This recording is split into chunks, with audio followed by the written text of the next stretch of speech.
Welcome everyone. सो CLAT 2024 जो कि अब से लगभग 11 मंथ्स दूर है, and we need to know, अभी हमें जानना है कि हमारी इस टाइम फ्रेम के लिए हमारा क्या शेड्यूल होना चाहिए, कैसा शेड्यूल होना चाहिए। I am a student at National Law University Lucknow. मैंने क्लैट को 579 रैंक से निकाला, सो आई नो कि कैसी चीज़ें वर्क करती हैं।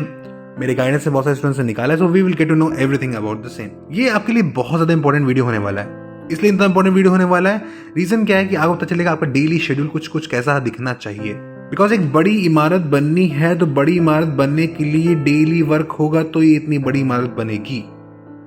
लाइक रेगुलर वो अगर 100 वर्कर्स हैं, वो 8 आवर्स अ डे दे रहे हैं, तो जाके ये कहीं एक साल में कुछ बड़ी सी एक इमारत बनेगी। तो व्हाट्स इम्पोर्टेंट कि डेली कंसिस्टेंटली छोटा छोटा छोटा एफर्ट ये आपको यहाँ तक ले जाएगा। एक साथ से इतना बड़ी बिल्डिंग नहीं खड़ी होगी। सो डेली क्या शेड्यूल होना चाहिए, डेली क्या आपका पैटर्न होना चाहिए, ये बहुत ज़्यादा इंपॉर्टेंट है। अब इसमें भी डिपेंड करता है, आप स्टूडेंट्स या तो 12th के हैं, या तो आप बोर्ड्स, या तो आप ड्रॉपर हैं, या आप किसी एक कैटेगरी में से इनमें से आते हैं। ये ध्यान रखिए, अगर आप 12th के स्टूडेंट हैं and you want to crack CLAT, तो देखिए कंसिस्टेंटली तो बहुत इंपॉर्टेंट है। कंसिस्टेंटली तो बहुत कुछ करना पड़ेगा, बट देखिए एक भी दिन छूटना नहीं है, बहुत फोकस रहना है, प्रोडक्टिव रहना है, साथ में स्ट्रैटेजिकली वर्क करना है। मतलब कुछ भी नहीं पढ़ना है, कुछ भी पढ़ लिया, कभी भी उठा लिया, तो भाई क्लैट में नहीं होने वाला है। एक भी गलती करने का चांस इस सेक्शन में तो नहीं होने वाला है, ठीक है। जो ड्रॉपर है ये थोड़ी बहुत मिस्टेक कर सकते हैं, ठीक है। ये थोड़ा बहुत टाइम को भी आराम में भी लगा सकते हैं, तो आप समझ रहे हैं, इनके पास हायर एडवांटेज रहता है आपसे। बट ओवरऑल तो आपको तो 12th में निकालना है, सो एट द एंड आप एक ईयर एडवांटेज में रहोगे टू विद द ड्रॉपर्स। सो अब इम्पोर्टेंट ये है जानना कि हमें कैसे वर्क करना है। अब देखिए क्लैट के लिए जो सब्जेक्ट्स देखते हैं वो सब कुछ जानता है। क्लैट के जो सब्जेक्ट हैं, जो कि इंग्लिश है, जो कि जीके है, जो कि लीगल है, जो कि लॉजिकल रीजनिंग्स हैं, जो कि क्वांट है, ठीक है। तो ये हमारे कुछ सब्जेक्ट हैं क्लैट के। इंग्लिश का रोल आप समझ लीजिए लगभग 20% ऑफ द पेपर, इससे जो क्वेश्चंस आते हैं वो इंग्लिश से होते हैं। जीके के लगभग 25%, लीगल के लगभग 25%, और अगर रीजनिंग की बात करेंगे ये भी 20% स्टैंड करता है, while quant stands at 10%। All are important questions, ये सब इंपॉर्टेंट सेक्शंस होने वाले हैं। किसी को कम नहीं ध्यान देना, किसी को ज़्यादा टाइम नहीं देना है, दोनों को गड़बड़ करेंगे तो प्रॉब्लम होगा। Maintaining a balance at this moment वो आपको सक्सेस ले जाएगा। बहुत सारे स्टूडेंट होते हैं वो मेंटेन नहीं करते बैलेंस इन सब सब्जेक्ट में, किसको कितना पढ़ना है, तो क्या होता है कि भैया you and up not getting selected in CLAT, ठीक है। इसलिए इंपॉर्टेंट क्या है कि सबको इंपॉर्टेंट टाइम देना है।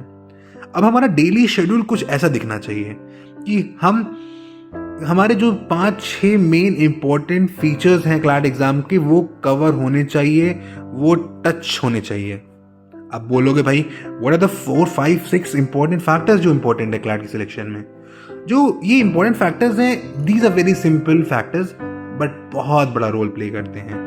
पहला इंपॉर्टेंट फैक्टर है that is reading. Yes, reading speed, comprehension, ये बहुत बड़ा फैक्टर है।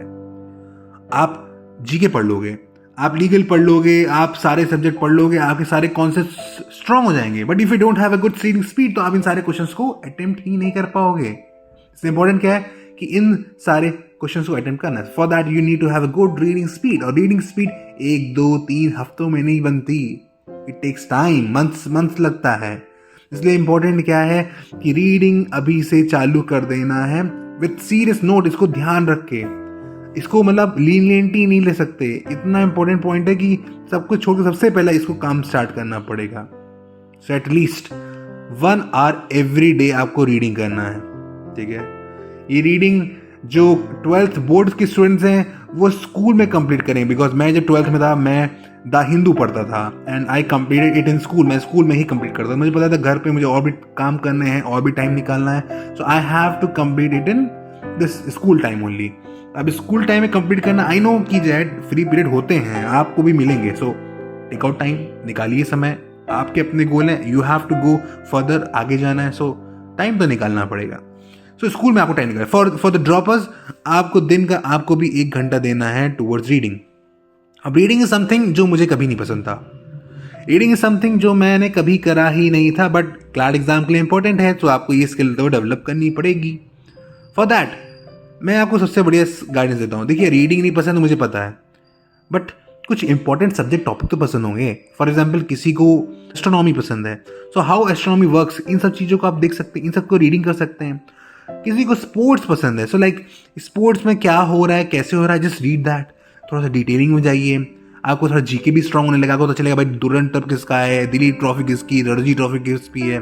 तो एट दी एंड आपकी रीडिंग स्पीड भी बढ़ रही है और आपका जीके भी थोड़ा थोड़ा स्ट्रांग हो रहा है, बट रीडिंग स्पीड हमारा मेन फोकस रहेगा।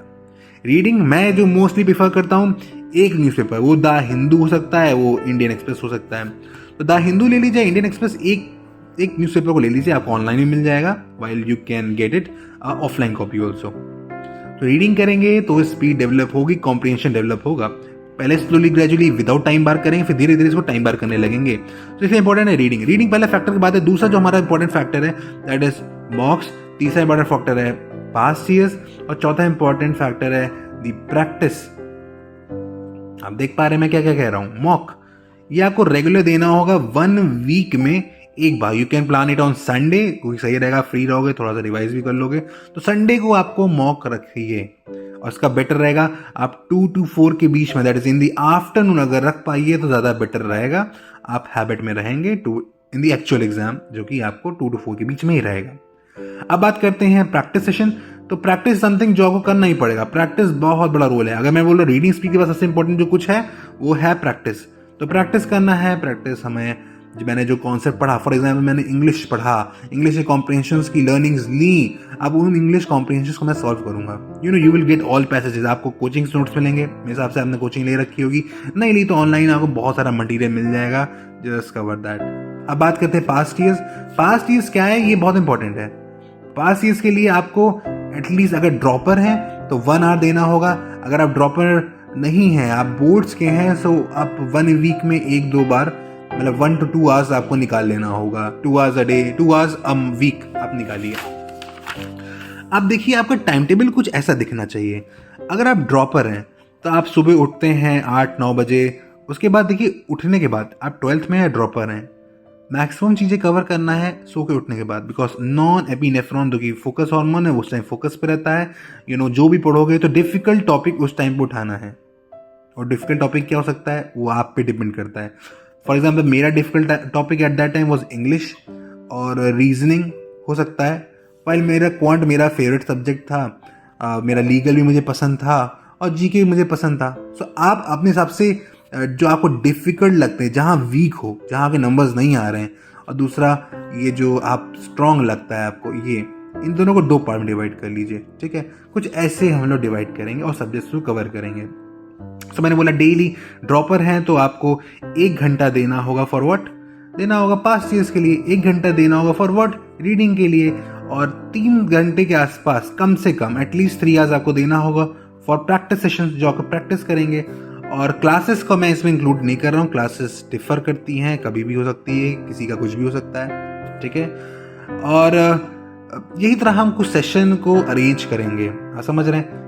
अब जो बच्चा 12th में है, जो कि बोर्ड्स में है, तो बोर्ड्स में देखिए थोड़ा सा प्रॉब्लम रहता है कि टाइम का प्रॉब्लम रहता है, बट ये ध्यान रखिएगा आपका जो क्लैट होने वाला है वो दिसंबर में होने वाला है। सो एट दैट टाइम बोर्ड्स तो होगा नहीं, बोर्ड्स तो बाद में होगा। तो ये आपके लिए कुछ प्रॉफिटेबल तो है। प्रॉफिटेबल इसलिए है कि आपके पास अभी से टाइम है, अभी से आप ध्यान दे सकते हैं, फोकस कर सकते हैं। आफ्टर बोर्ड आप ज़्यादा अच्छे से दे सकते हैं। सो ये ध्यान रखिए, आफ्टर आपका ये अभी से जो आप 11th में हैं और अभी आप 12th तक जाएंगे दिसंबर में, तो ये टाइम आप पूरा यूटिलाइज करिए क्लैट के लिए। ठीक है, आपका सिलेक्शन हो जाएगा यहीं पे। आपको बोर्ड्स का नाटक नहीं होगा कि जैसे मैंने 2019 में दिया था, तब क्लैट अपनी टाइम ही होता था। उससे क्या होता, मई में होता था, तो उससे मैं बोर्ड्स के बाद मुझे बहुत मैनेज में प्रॉब्लम होती थी। अब तो बोर्ड्स भी नहीं है ना, आप ज़्यादा फोकस बोर्ड्स का आफ्टर दिस डेट आप दिसंबर के बाद कर सकते हैं। सो अभी फोकस क्लैट करिए। ये मत सोचिए आप प्री बोर्ड में भी नंबर लाएंगे, आप प्री बोर्ड और क्लैट में भी नंबर लाएंगे। इट्स जस्ट वन थिंग, आपको एक चीज़ ज़्यादा फोकस करना पड़ेगा। मेरे हिसाब से CLAT should be utmost priority at this moment, because अभी तो बोर्ड आया भी नहीं है। वैसे भी अगर बोर्ड इतना इंपॉर्टेंट समझ भी रहे हो, ठीक है। ड्रॉपर की बात कर दूं, देखिए मैक्सिमम टाइम देना पड़ेगा, सिंपल।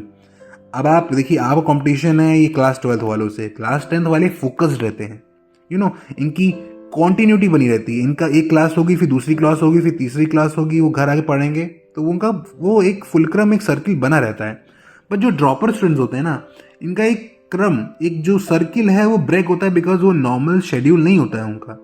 इसलिए बोलूँगा, अगर ड्रॉपर हैं तो बेस्ट रहेगा एक कोचिंग तो ले ही लीजिए ऑफलाइन, अगर बेटर रहती है ऑफलाइन कोचिंग ले लीजिए। ये आपका शेड्यूल बनाती है और कुछ नहीं करती, ये बहुत इंपॉर्टेंट है शेड्यूल। आपने कोचिंग भी नहीं ले रखा है, आपने स्कूल में भी नहीं हो, तो वो कैसे आपका बनेगा, वो शेड्यूल कैसे बनेगा, वो फ्लो कैसे आएगा। इसलिए इंपॉर्टेंट है कि ड्रॉपर स्टूडेंट्स कम से कम एक कोचिंग ले लीजिए, और जो 12th वाले स्टूडेंट्स हैं वो इस तरह से प्लान करें। तो डे की स्टार्टिंग आपने उठा दोपहर के मॉर्निंग में 8-9 बजे, उसके बाद आपने एक टफ सब्जेक्ट कर लिया, जो टफ आपके लिए शायद हो सकता है लीगल मैंने टफ सब्जेक्ट कर लिया किसी के लिए। फिर उसके बाद अगला सब्जेक्ट उन्होंने रख लिया जीके, जो इनको शायद थोड़ा इजी लगता है। नेक्स्ट उनको जो शायद टफ लगता है वो है इंग्लिश, ठीक है।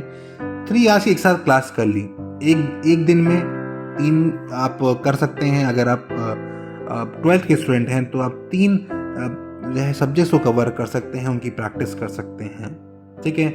अगर आप भी कोचिंग ले रहे हैं तो सैटरडे संडे नॉर्मली कोचिंग्स होती हैं जो इंस्टीट्यूट्स की होती हैं for the class 12th students, तो आप उस तरह से भी अरेंज कर सकते हैं।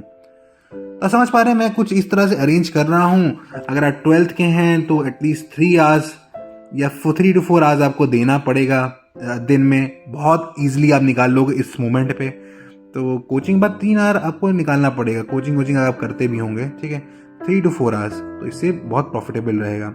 और जो स्टूडेंट्स हैं ड्रॉपर हैं, उनको एटलीस्ट 8 आवर्स या उससे प्लस हो पाए तो और ज़्यादा बेनिफिट रहेगा। तो समझ पा रहे हैं, कुछ इस तरह से करना है। जो क्लास 12th है, ये न्यूज़पेपर तो स्कूल में ही पढ़ेगा, तो उसको कोई प्रॉब्लम नहीं रहेगी। इसको प्रैक्टिस के लिए 3 घंटा देना होगा, 2 से 3 घंटा इसको खाली सॉल्व करना है, प्रैक्टिस करना है, ये काम करना है।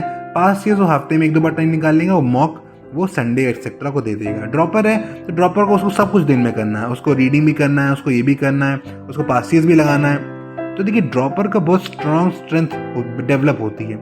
क्लास 12th के लिए यही बिहेवियर है कि भैया ड्रॉपर आपसे बहुत ज़्यादा पढ़ रहा है, उसके बाद बहुत ज़्यादा एडवांटेज है। तो आपको ये जो टाइम है ना, इसको स्मार्टली पढ़ना है, इसको परफेक्ट दिशा देनी है। ये नहीं होना है कि जीके पढ़ रहे हो, आप जीके पढ़ते आ रहे हो। तो जो 3 आवर्स में आपको रिवाइज करना है, लर्निंग्स करनी है, प्रैक्टिस करना है, इसमें थोड़ा सा आपको ये ध्यान रखिएगा कि बहुत अलॉट करना होगा टाइम। आप संडे को मॉक देते हैं तो आप जानिए कौन सा सब्जेक्ट वीक है, वीक के हिसाब से थोड़ा ज़्यादा टाइम दीजिए, किसी कम दीजिए। अगर ये कंसिस्टेंटली आप कंप्लीट करते हैं, इस शेड्यूल का कंसिस्टेंटली आप वर्क कराते हैं, सो ये ध्यान रखिएगा, कोई आपको नहीं रोक सकता है क्लैट में टॉप रैंक लाने से। टॉप कॉलेज है एनएलएस, बैंगलोर, नालसार, कोई नहीं रोक सकता है अगर आप कंसिस्टेंटली इन चीज़ों को वर्क करते हैं। This is what I want to say. I hope ये वीडियो आपके लिए बहुत हेल्पफुल रहा होगा।